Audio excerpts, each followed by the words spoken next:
maxaa ka dhigaya hal qof inuu ka muhiimsanaado dadka ku heraarsan halka dadka ku heraarsan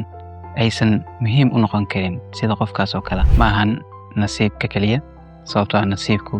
meel walba ma waaro maahan xiriirada sababtoo xiriiradu meel kaliya kugu hayn karaan waa xirfadda mustaqbalka cidna ma sugo mar walba waxaa soo ifbaxa teknoolajiyada cusub waxaa abuurma shaqooyin cusub waxaa furma fursado cusub su'aashu waxay tahay adigu diyaar ma u tahay ma ku qalabeysan tahay xirfad kuu suurtagelisa fursadahaas ku hor yimaada inaad kaga faa'iidaysatid magacaygu waa injineer cabdullaahi cabdiraxmaan yaasiin oo ku magac dheer cabdullaahi online waxaan ahay xirfadle ku xeel dheer multimedia qaybaheeda kala duwan